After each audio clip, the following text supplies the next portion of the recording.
In the residents of Liberty Hill, a community of privilege and comfort presented a dual image to the world. Their positive contributions often overshadowed the darker side of their lives, carefully concealed from public view. The extent of their influence was undeniable. However, it was inevitable that some of their actions would come to light, with the Branson family being a prime example of this complexity. Diane Branson was just 20 when she first laid eyes on George Branson, a man who would eventually become the center of her world. She'd watched him grow up, transforming from a quiet, bookish loner into a charismatic public figure and devoted family man. The George she knew in college was totally different from the man he later became. Shy and reserved, he preferred the company of a small circle of friends and lost himself in academic pursuits. Yet, there was something about him that captivated Diane. She was drawn to his quiet intensity, a quality she found rare in others.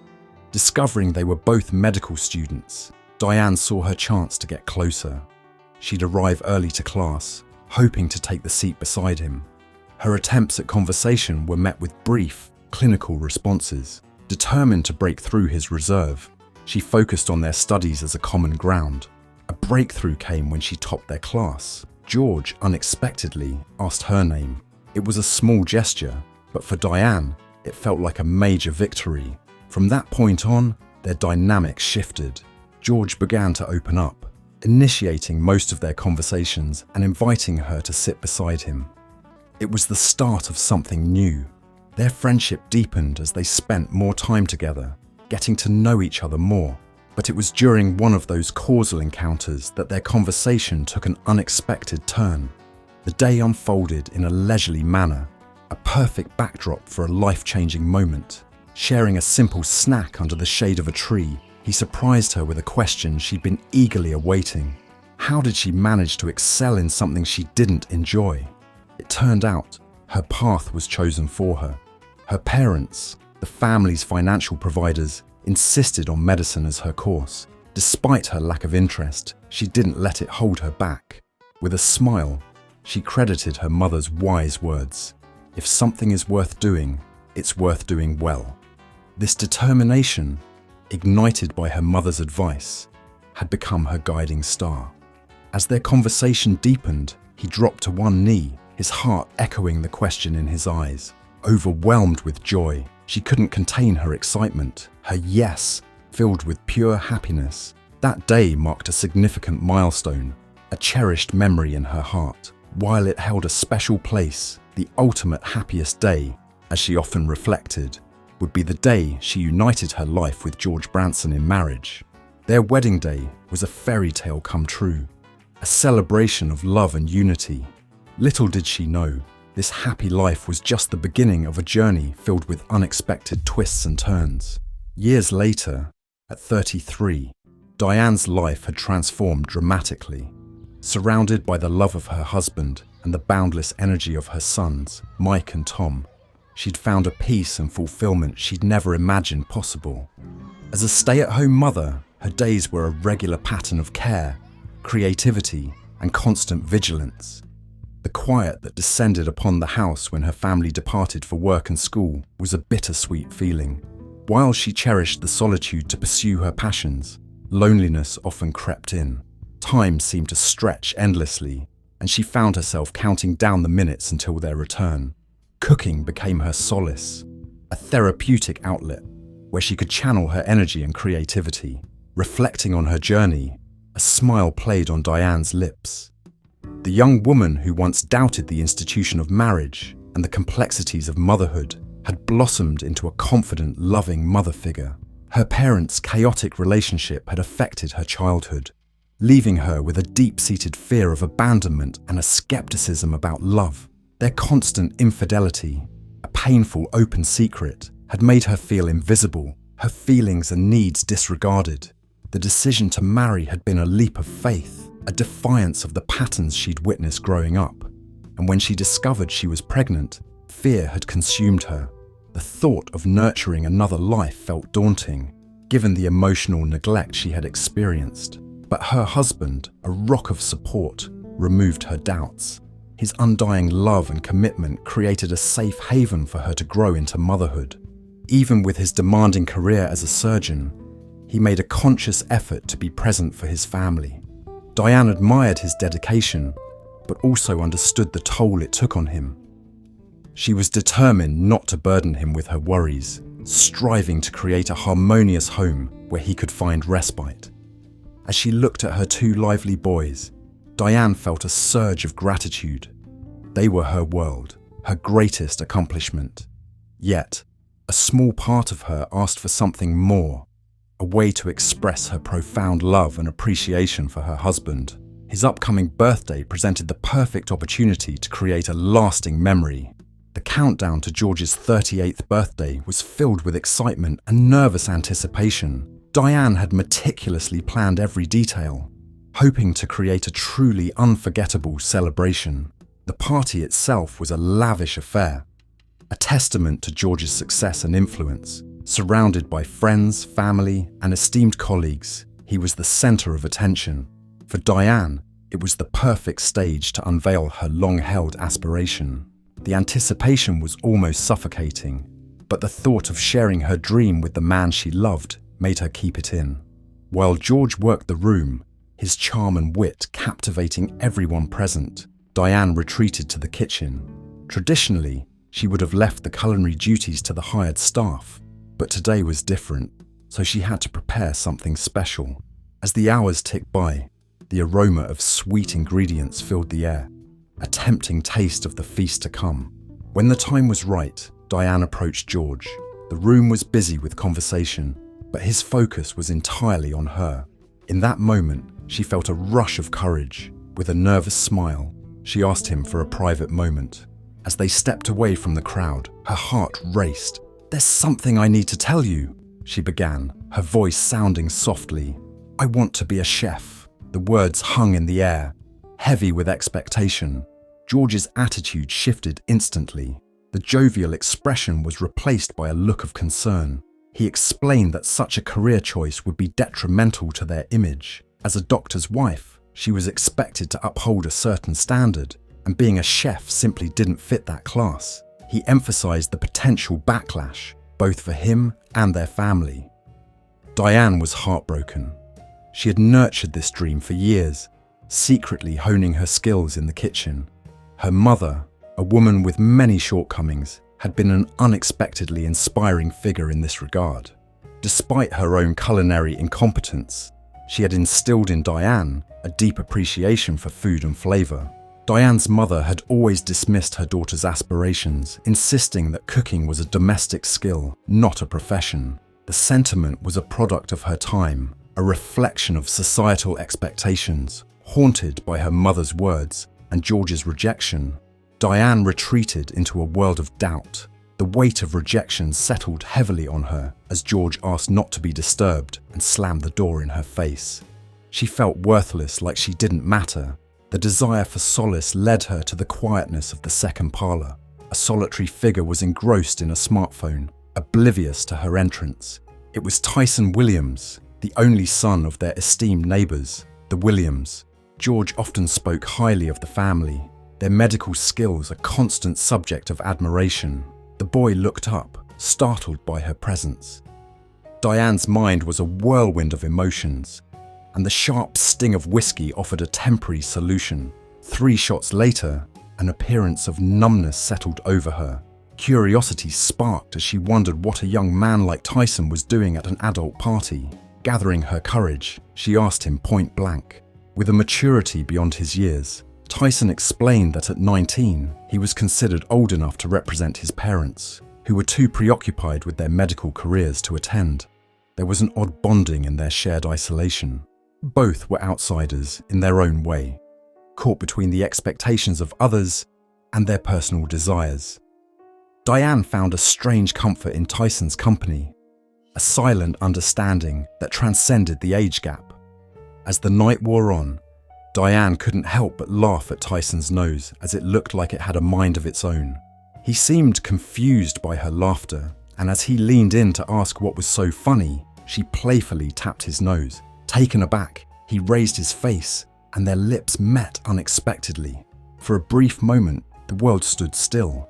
Their kiss was a heady mix of desire and confusion, but then a chilling thought struck Diane. Memories of her mother's infidelity surfaced, and she quickly pulled away. Mumbling an apology, she fled the room. Weeks passed, and Diane avoided Tyson, hoping the incident would fade into oblivion. George had apologized for his earlier behavior, but the guilt she felt over the kiss was overwhelming. She decided to bury the memory, convinced that it would never happen again. Little did she know that this was just the beginning of a new chapter in her life.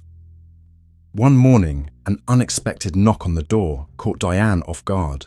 The early morning visitor was the last person she expected to see, and a surge of conflicting emotions swept over her. Part of her wanted to slam the door in his face, to erase the memory of their shared moment. But another part, a softer, more vulnerable part, was drawn to him. She invited Tyson in, but her intentions were clear: to establish boundaries, to reinforce the idea that their kiss had been a fleeting moment of madness. Yet, as she spoke, her resolve began to waver. There was something about Tyson, a quiet strength, an unwavering support, that made her hesitate. To escape the intensity of the moment, Diane went to the kitchen. She busied herself with mundane tasks, hoping to create some distance between them. When she finally returned, Tyson was ready to leave. A pang of guilt shot through her. She had been unkind, and she knew it, but the fear of deepening their connection was too strong. Despite her initial coldness, Tyson persisted. Day after day, he returned, his presence a constant in Diane's otherwise lonely existence. Slowly, an uncertain friendship began to form. In his company, Diane felt a sense of ease and understanding that she hadn't experienced in a long time. She found herself opening up to him, sharing her dreams and fears. For the first time, she spoke openly about her desire to become a chef, a dream she had long buried beneath the weight of societal expectations. To her surprise, Tyson listened without judgment. He offered encouragement and support, and with him, she felt seen and heard. Their conversations were an ease to her soul, offering respite from the loneliness she had carried for so long. As their bond deepened, so too did the physical attraction between them. One afternoon, as they watched a movie together, Tyson leaned in and kissed her. In that moment, all the complexities of their relationship seemed to dissolve. The world narrowed to just the two of them. Diane found herself surrendering to the feeling, to the connection they shared.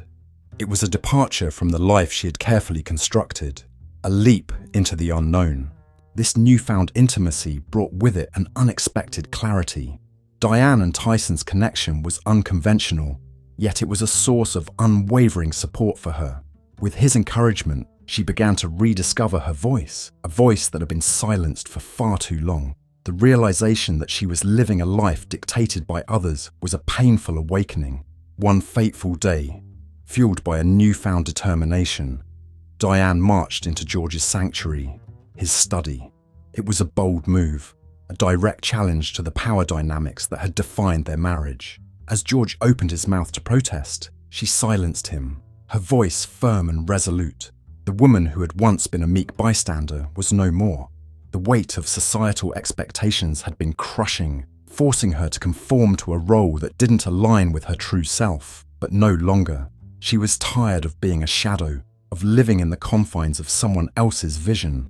With a defiant spirit, she declared her intention to pursue her dream of becoming a chef. It was a declaration of independence, a bold statement of her refusal to be defined by her husband's desires. As she left the study, a sense of exhilaration and anxiety washed over her. The path ahead was uncertain, but she was ready to embrace it. That evening, with George away at the hospital and the children at their grandparents', Diane and Tyson seized the opportunity for an uninterrupted evening together. The atmosphere was charged with intimacy as they exchanged gifts and affection. However, Diane's growing ambition started to cast a shadow on their happy time together. As their passion began to subside, Diane felt the urgency to share her plans for the future. Before she could speak, Tyson's declaration of love took her by surprise. Torn between her feelings for Tyson and her determination to pursue her dreams, Diane was paralyzed by indecision. She knew she couldn't reciprocate his love, not when she was on the brink of a major life change. The realization that she was hurting Tyson was agonizing. His bright future, filled with promise, seemed to be intertwined with her. The weight of her decision was immense, and she felt a deep sense of guilt. As their conversation turned into a painful argument, they were observant of the world outside their room. The door creaked open, revealing a scene that would absolutely alter their lives. George stood in the doorway, his face a mask of shock and disbelief. The once tranquil evening had descended into chaos, leaving destruction in its wake. It was their 8th anniversary, a milestone many couples celebrate, and he home early, bearing a gift, a key to a new restaurant, a hopeful gesture, perhaps, a suggestion that she give up the apron for the owner's chair. But fate had a darker plan. Instead of a warm homecoming, he found a scene that would shatter his world. His wife, the woman he loved, was locked in a passionate embrace with their neighbor's son. It wasn't the first time he'd noticed the lingering glances, the suggestive smiles. But this was undeniable proof that something was terribly wrong. Rage consumed him. In a blind fury, he seized a vase and hurled it at the intruder. Another followed, and then another. The room filled with the sound of shattering glass and his wife's terrified screams. As the dust settled, the boy lay motionless on the floor. He looked at her, his wife, and saw a woman broken by shame and regret. A part of him understood the twisted logic that told him she deserved this pain. Yet, the horror of what he had done began to sink in. Diane, his wife, was trembling uncontrollably. She reached for her phone, a lifeline perhaps, but he knocked it away. The reality of their situation hit them both like a cold wave. Accusations flew between them, each pointing fingers at the other. In the end, they were trapped together, a pair of criminals bound by a terrible secret. The body was hidden in the greenhouse, a horrible secret buried beneath the growing plants. As they cleaned up the mess, the enormity of their actions began to dawn on them. How had they reached this point? Just as they thought they could keep their dark secret hidden, the outside was closing in. The disappearance of Tyson sent shockwaves through the community. His parents were inconsolable. Their world turned upside down.